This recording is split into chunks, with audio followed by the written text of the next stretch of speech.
my sleepy nights,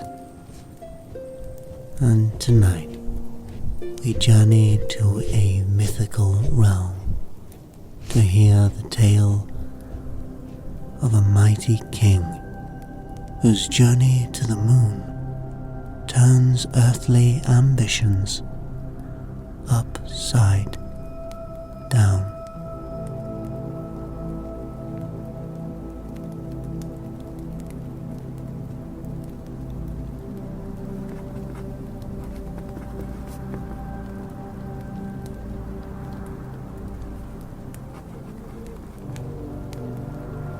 King Alden sat gloomily upon his gilded throne, his crown feeling heavier than ever atop his head. Around him stood his faithful military advisors, resplendent in armor that glinted in the flickering torchlight.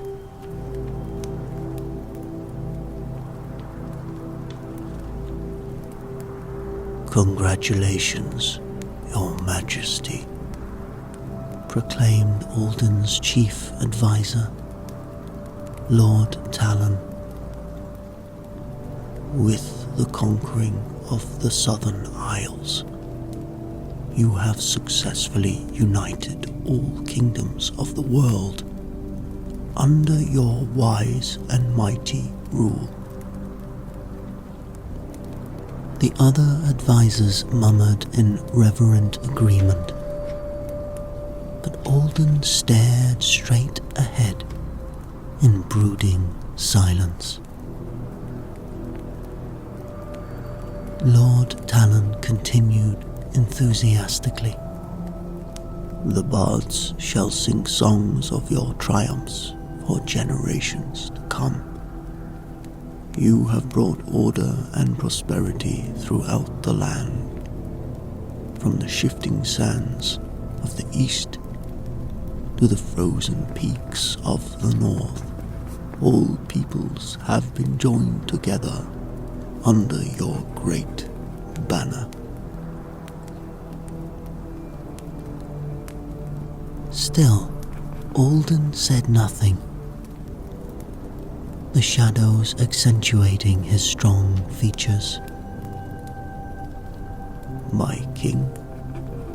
questioned Talon uncertainly. The other advisors shifted uneasily, trading uneasy glances. At last, Alden spoke, his voice low and ominous. "There are no more lands left to conquer."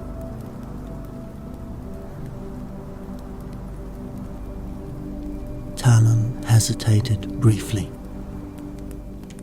"No, Your Majesty. You have conquered them all." Alden's eyes smoldered. "Then I am useless now, am I not? A sword placed back in its sheath, no longer needed." The military advisors protested vigorously, but Alden rose abruptly, his rich purple cloak billowing behind him as he turned and strode from the hall, the great doors booming shut behind him. Troubled, the military advisors exchanged glances in the ensuing silence. Their king's will to dominate had never faltered before. They had won the ultimate prize, uniting the entire world under King Alden's banner. Why then did Alden seem so despondent? King Alden wandered the moonlit halls of his castle, lost in brooding thoughts. For as long as he could remember, his life had revolved around waging wars and expanding his empire, grasping at the ultimate mortal power achievable on Earth. And now, he had succeeded beyond even his wildest ambitions. Why did he feel so empty?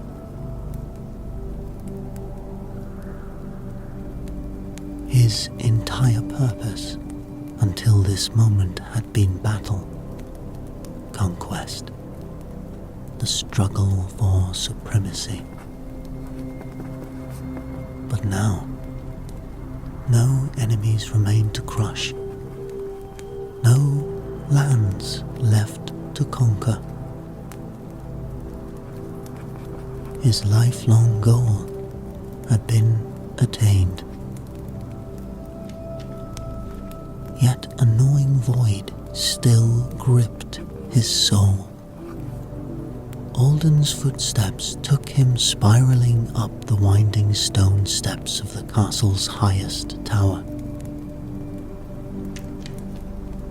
Emerging onto the open-air parapets, he walked to the edge and gazed broodingly out over his capital city. A sea of twinkling lights spread below him. Streets once filled with poverty and violence, now orderly and prosperous under his iron rule. This was everything he had fought and sacrificed to achieve. So why did victory now taste so bitter? What more was there left to live for? Your Majesty! Your Majesty! Alden turned in a dramatic swirl of his cape as the court astronomer came rushing up the tower steps, clutching an enormous brass telescope.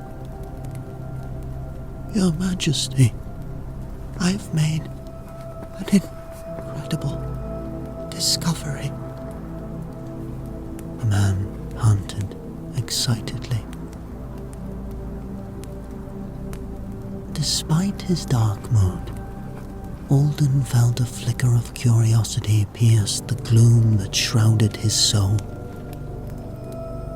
What is it? The astronomer quickly set up his telescope, aiming its lens skyward. He peered briefly through the eyepiece before letting out an ecstatic squeal and beckoning eagerly for Alden to look. Skeptically, Alden bent down and put his eyes to the lens. The blur of stars came into focus, resolving into an image of the luminous white orb of the moon. And there, walking slowly across its cratered surface, was a lone figure. Alden's breath caught in his throat. He looked again, afraid his eyes were playing tricks. But there could be no doubt. The unmistakable silhouette of a man was clearly visible, standing upon the moon's gleaming expanse. How can this be? Alden exclaimed in wonder. The astronomer quivered with excitement. "I don't know, Your Majesty, but think of the possibilities. We always assumed the moon a barren rock. But if someone walks there..." Alden's mind began churning with sudden purpose. If life existed on the moon, if there were lands there to explore and conquer, he felt his old ambition reignite, burning the gloom which had shrouded his spirit. Here was a whole new frontier to investigate, not just for his kingdom, but perhaps for all humankind. The mysteries and challenges presented by this revelation intoxicated him. He turned to the astronomer, eyes blazing with fiery intensity. "Alert my engineers at once. Tell them we leave for the moon as soon as a vessel can be prepared." Preparations for the unprecedented lunar voyage quickly swung into motion. Alden summoned the chief advisors and generals, explaining the astonishing developments. At first, they were skeptical, but soon Alden's enthusiasm became infectious. The Royal Engineers drafted plans for specialized equipment and lunar transports. The castle was soon abuzz with excitement and industry. Alden threw himself feverishly into preparations, impatience and anticipation burning inside him like a furnace. Each night, he would climb to the top of the tower to peer anxiously through the telescope. This voyage would provide the sense of purpose he had been lacking since completing his conquest of Earth. A new fire glowed on the horizon, beckoning him to a new era of exploration and glory. At last, the chief engineer burst into the throne room, his apprentices staggering under the weight of an enormous rolled parchment, which they unfurled dramatically onto the floor. The assembled court gasped audibly at the diagram it contained. A colossal ladder, reaching all the way from the earth up to the luminescent orb of the moon. Alden stepped down to examine the plans, eyes widening as he took in the incredible details. The ladder's dimensions were staggering. It called for enchanted lumber harvested from the ancient forest and mythical sky iron mined from fallen stars to provide stability. "This is beyond anything I could have conceived," Alden pronounced at last. You have outdone yourself."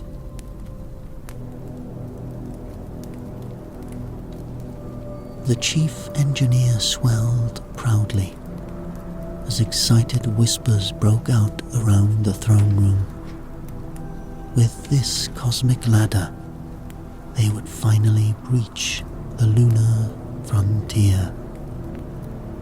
But after months of backbreaking construction, using the rarest metals and enchanted woods, the giant ladder began swaying dangerously when only halfway completed. Alden watched helplessly from his tower as the massive structure collapsed under its own weight, crashing back down to earth with a peal of thunder. Though disappointed, Alden refused to accept defeat. He pressed his engineers for new ideas. After much debate, they proposed their next concept. Alden's engineers drew up plans for an enormous slingshot mounted on the castle ramparts, designed to launch a projectile with enough speed to escape gravity and escape the lunar sphere. After much calculation, they decided a cow would provide the ideal test payload. The unhappy bovine astronaut was loaded into the sling's pouch, bellowing loudly in protest. Alden watched anxiously as the massive sling was laboriously cranked back, straining against its ropes. Finally, the trigger was released. The sling whipped forward with a mighty twang, but instead of soaring gracefully skyward, the cow flew a short distance before plummeting back down into an awkward arc, landing heavily atop a group of shrieking nobles who frantically scattered from the ramparts. Alden buried his head in his hands in despair. After 2 disastrous failures, Alden's engineers were despondent, convinced there was no technologically viable means to breach the vast cosmic gulfs. But Alden stubbornly refused to surrender his dream. He realized only the power of primordial magic could transcend the limitations of modern science and engineering and conjure a vessel capable of traversing the void. He summoned the kingdom's eldest dragon keeper, an ancient sage with leathered skin and a faraway look of wisdom in his eyes. After much counsel, they conceived a bold plan to harness the power of dragons, the wisest and most magically attuned creatures known to man. Under the Dragon Keeper's supervision, the royal beastmasters selected one of the kingdom's mightiest dragons, Vrexus, an enormous beast with scales the deep crimson of wine. The dragon submitted reluctantly as the beastmasters fitted it out with an elaborate harness connecting it to a gilded carriage, just large enough to transport Alden and his military advisors. The dragon submitted reluctantly as the beastmasters outfitted it with an elaborate harness connecting it to a gilded carriage, just large enough to transport Alden and a handful of his military leaders, the time finally arrived for their historic voyage. At midnight, under the radiance of a full moon, Vrexus spread his massive wings and took flight, towing the precious golden carriage up into the heavens behind him. A rapturous cheer went up from the crowds gathered below. By royal decree, people from all over the kingdom had come to witness Alden's momentous lunar mission launch. As the dragon carried them higher, Earth receding below until people looked like ants, Alden raised a jeweled scepter in farewell salute. Then, with a roar, Vrexus bore them swiftly aloft, chasing the receding moon. Standing at the prow, Alden was joined by his military advisors, the royal astronomer, and the generals of his different armies. Though stoic, all their eyes shone with wonder and excitement for the journey ahead. We make history this day, my friends, proclaimed Alden boldly. Remember this night, which shall usher in a new epoch for humankind. They cheered heartily, their voices ripped away from the howling winds as the dragon drove on, wings beating in sure strokes through the dark and infinite void. Confronted by the stark immensity of space, the men grew silent and solemn, overawed. The moon swelled ahead of them, no longer some remote point of light, but an entire alien world waiting to be explored and conquered. After an arduous journey that stretched their technology and magic to their very limits, Vrexus heaved his exhausted bulk onto the moon's surface with a roar of victory. They had arrived. But as the explorers disembarked, clumsy in the unfamiliar gentle gravity, they were confronted by a worrying sight. Mighty Vrexus lay on his side, flanks heaving, eyes glazed, completely incapacitated by the ordeal, pushed beyond even his mythical limits.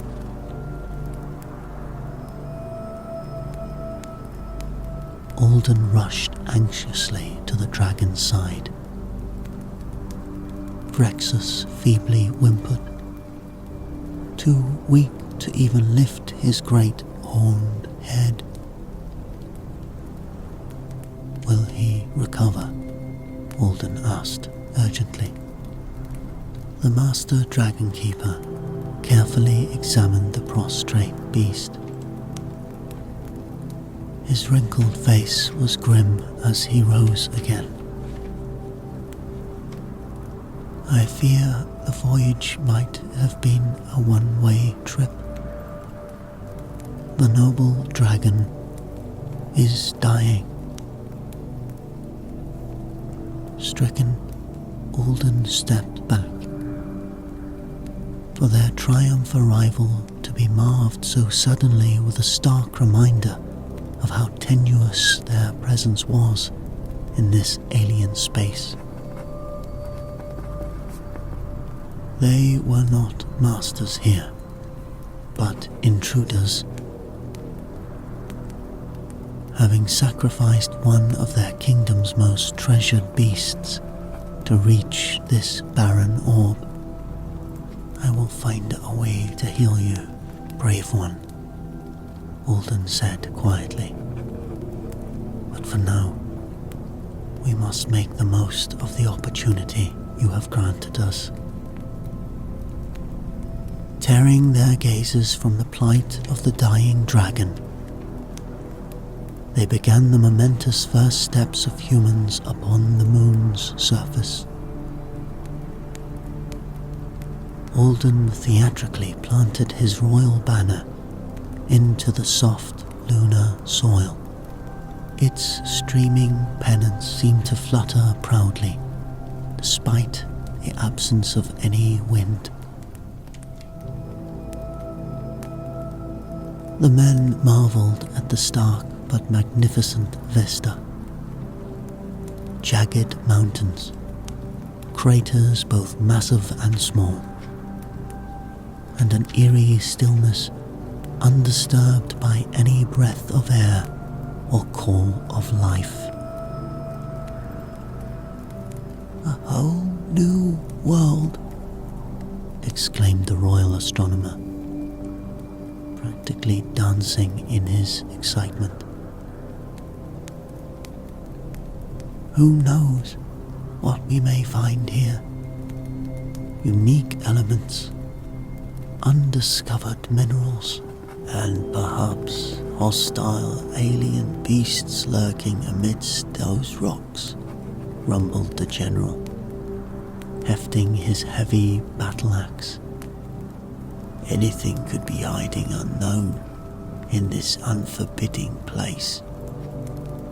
As the others debated where to explore first, Alden found his gaze drawn to the bizarre figure he had first glimpsed through the telescope. The lone, mysterious inhabitant who had drawn him here across the void. Man or beast, why was it here alone? How had it survived on this bleak and sterile orb? He turned to his companions. We must unravel the mysteries of this moon, and discover how that lone being survives here. Are you ready, my friends? The small band journeyed for hours across the soundless waste. Aside from their own footprints, the dust lay undisturbed. It was a dead world, but one that may yet hide secrets. Their spirits lifted briefly when Talon, the military advisor, noticed a trail of footprints not their own, leading toward the mountains. Proof they were not utterly alone here. With renewed eagerness, they tracked the elongated prints, stretched by the low gravity for several miles, until finally the trail ended at the sheer face of a cliff. There, carved improbably into the living rock, a winding staircase zigzagged up the mountainside. Exchanging nervous but excited glances, the explorers began ascending the steps. The thin lunar atmosphere already taxed their lungs, but they pushed on determinedly, Alden in the lead, until the stairs ended abruptly at a stone-arched doorway. Alden did not hesitate. Ducking inside, with sword drawn, the others followed, bristling with weapons, anxious to confront whatever lay within. They froze as their eyes adjusted to the dim interior, falling upon the chamber's sole occupant. It was the lone lunar wanderer Alden had glimpsed from Earth. A powerfully built man with shaggy ash-blonde hair and piercing silver eyes peering out beneath a craggy brow. He rose slowly, returning their stares with equal surprise. "Who are you?" Alden demanded, leveling his ornate blade at the wild-looking stranger. "Speak at once." The man gazed at Alden's sword with an expression more of curiosity than fear. When he spoke, his voice was low and rough with disguise. "I could ask the same of you, intruders." Alden's herald stepped forward importantly. "You stand in the presence of His Royal Majesty Alden the Conqueror, ruler of Earth. Kneel before his might and glory." But the shaggy inhabitant only smiled sadly. "Glory? Look around you. This is a place of exile and solitude." Alden studied the man closely. "Be that as it may, it is now part of my kingdom." He lowered his sword. "Who are you? Why dwell here alone?" The wild man ran a hand over his unkempt beard. "I am only the Watcher. I was sent here long ago to bear witness." "Witness to what?" demanded a general. "To the folly of humankind." The Watcher's gaze turned distant. "To watch each petty squabble, each kingdom rising and falling through all the cycles of violence." Alden drew himself up. "Petty? My achievements are unprecedented. I have united the entire world under one banner. Through fear and blood," replied the Watcher softly. "But from my lonely vantage point here, causes and meanings fall away. Only the pattern remains." Anger flared within Alden. "You judge too easily. The burdens of leadership do not weigh on you as they do on me." The two men faced each other in tense silence. King and hermit, ruler and mystic. Looking closely, Alden realized that behind the Watcher's stark exterior lay a profound sadness in his eyes. "Solitude breeds wisdom, but also despair," Alden said, more gently. "You have been removed from the world for too long." The Watcher turned away with a bitter laugh. "I cannot deny that sometimes This exile weighs heavily. I was not meant to dwell here alone for eternity. His gaze drifted skyward. Alden followed his gaze. From this vantage point, the earth shone like a brilliant sapphire against the black void of space. It's so beautiful, Alden murmured. I've never seen it so serene.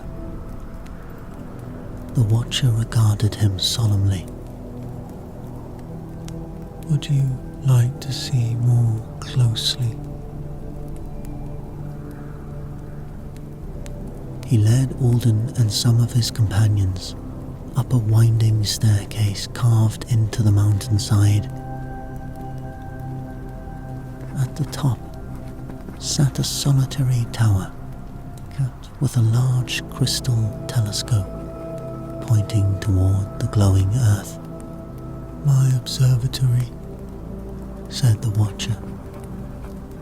From here, I can see all that transpires below, both good and evil. He bade Alden look through the telescope's lens. As Alden peered through, his breath caught in his chest. He saw the earth in more dazzling detail than ever before from his castle parapets. Emerald forests, sapphire seas, sparkled like jewels amidst the swirling white clouds. How gorgeous she is, Alden whispered, awestruck. I never imagined.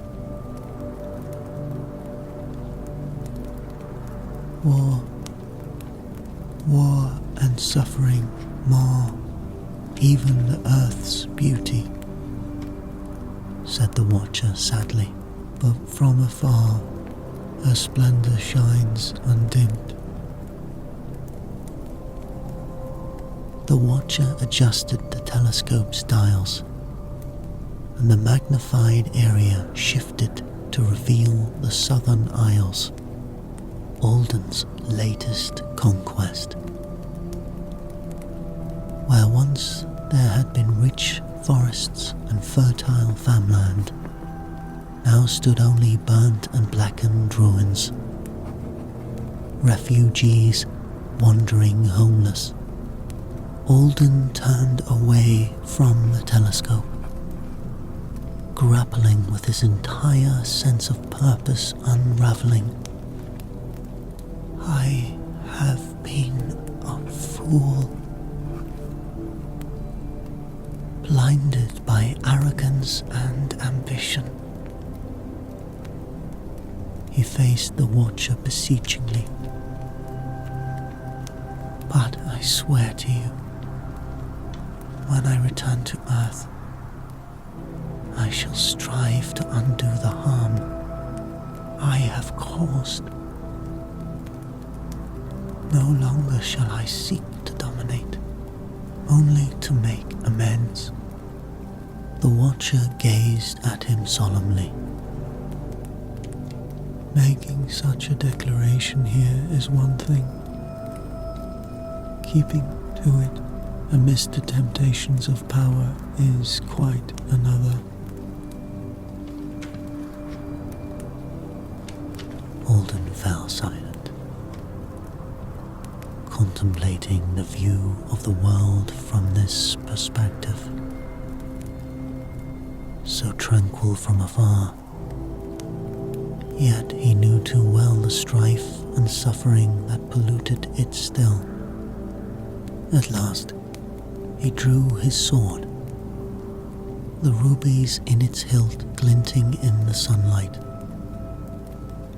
Kneeling, he placed the tip of the blade into the lunar dust before him. And here, upon this this lifeless world under the sight of gods and men. I renounce forever the way of bloodshed.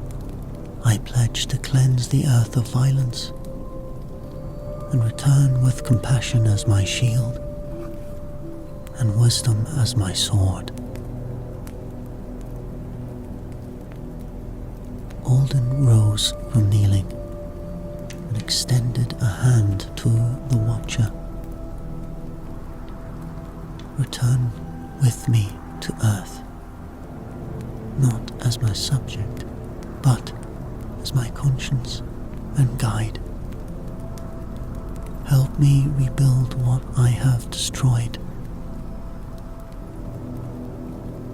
The Watcher hesitated. Conflicting emotions played across his weathered face. Return. After so long here, I would surely feel the fury of the gods for abandoning my post. I am their messenger to report to the gods the deeds of humanity. Alden stepped forward eagerly. I am your rightful king, and I insist you come back with us. The Watcher shook his head. You do not understand. It is not for myself that I fear punishment, but for the discord it could bring to the world. The legends say this moon is meant only for the lowest of the gods, those who grew too questioning, too sympathetic. I was sent here to bear witness from afar, removed from the plight of men. Comprehension dawned in Alden's eyes. You believe the gods may see you return as a challenge to their will?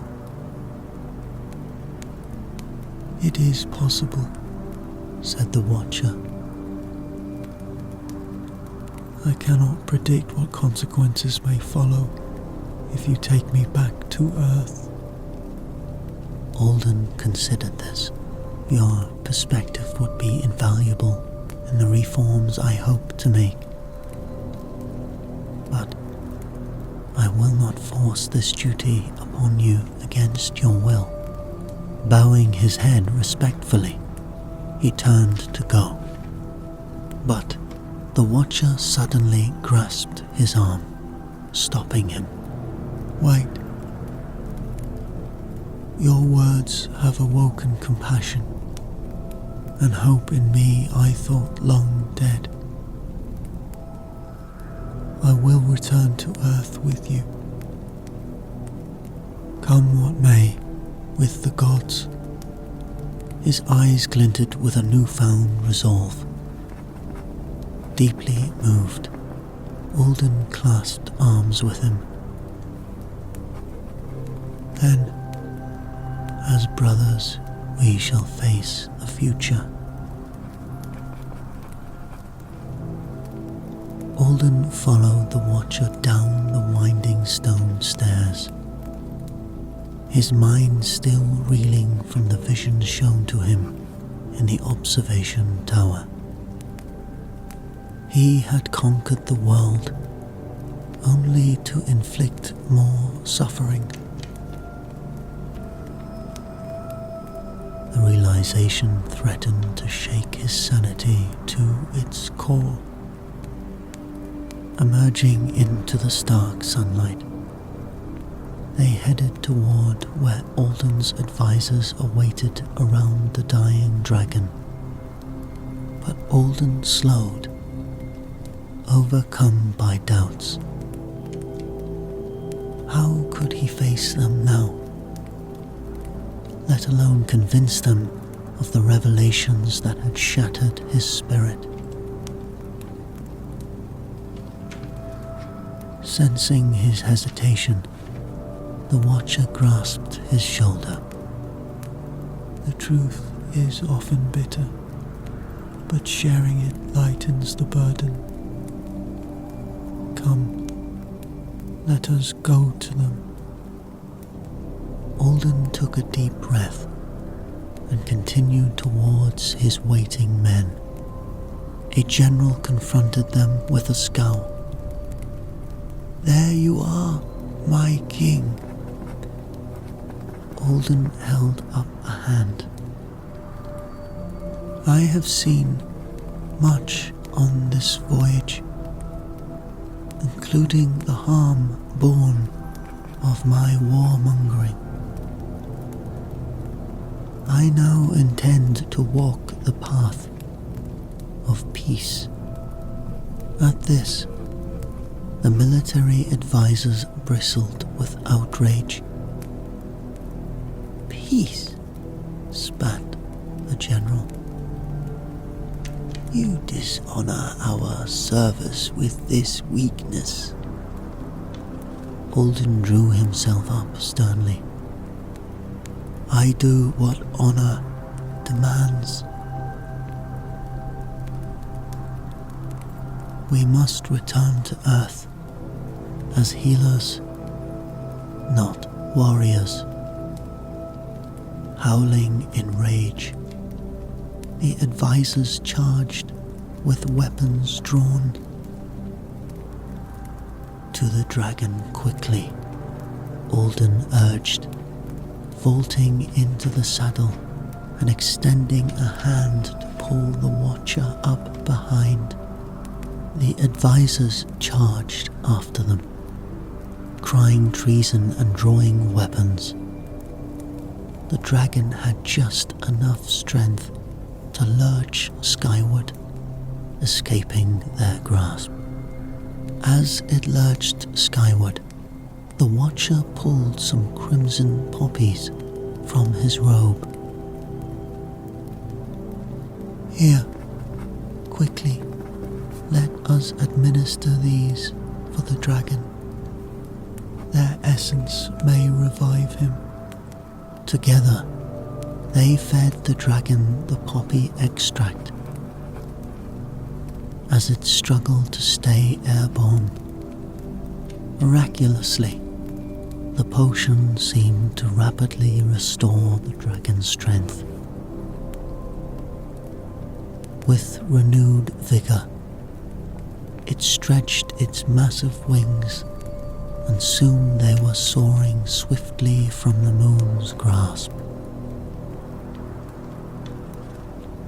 Alden watched in awe as the tiny figures of the military advisors grew smaller until they faded from view, marooned on the windswept world of the moon. He turned to the watcher in wonder. "However can I thank you, my friend? We would have perished without your wisdom." The watcher clasped his shoulder warmly. "We helped each other find hope again this day. That is thanks enough." The flight back to Earth was quiet. Alden lost in thought as he struggled to process all that had happened. The watcher too seemed deep in contemplation about the future now before them. At last, the blue marble of home came into view, growing steadily larger. Alden felt his heart pounding. How would his people receive him, returning with such shocking revelations? The dragon circled slowly downward through the clouds, angling toward Alden's kingdom below. Alden could make out people swarming excitedly around his castle, cheering the return of their conquering king. But Alden took no joy from their praise this time. His triumphs now felt hollow. With a great rush of wings, the dragon alighted in the castle courtyard. The assembled crowds gasped and knelt reverently as Alden dismounted. He saw confusion in their eyes as they noted the unfamiliar robed figure climbing awkwardly down behind their king. My people, I appear before you much changed. During my journey, I have seen truths that compel me to take new paths. I can no longer walk the way of violence. But before Alden could explain further, a shimmering light appeared nearby, taking the shape of 3 radiant figures, the gods themselves. The people collectively inhaled in shock and dropped to their knees. Even Alden and the Watcher instinctively knelt before the divine presence. The lead god's voice rang out powerfully. King Alden, your conquests have caused much pain. Will you now make amends, relinquishing all lands seized by force and vowing peace? Heart pounding, Alden raised his head. I solemnly swear it. All wrongfully taken lands shall be returned. Never again will I seek bloody victory, only justice and harmony. Nodding solemnly, the deity turned his piercing eyes upward to address all those assembled. Long ago, in a distant galaxy, we granted you a beautiful world, which you ravaged through carelessness and greed. As punishment, we exiled you here on Earth to see if you could change your ways. He gestured toward the kneeling Watcher. This being was our eye upon you, to bear witness from afar if mankind could break its cycles of violence and learn greater wisdom. Perhaps now, at last, hopeful signs emerge. The god gazed upon Alden and the Watcher. Aid this king in mending past wounds and forging a new spirit of compassion within these lands. The dawn of lasting peace may truly be within reach. As the gods began to shimmer and fade, Alden met the Watcher's tearful, joyful gaze with newfound resolve. Together, they would face the challenges ahead, guiding humanity toward the light. Rising slowly, Alden extended a hand to help the Watcher to his feet. And together they turned toward the sunrise and the future, waiting patiently to be. reborn.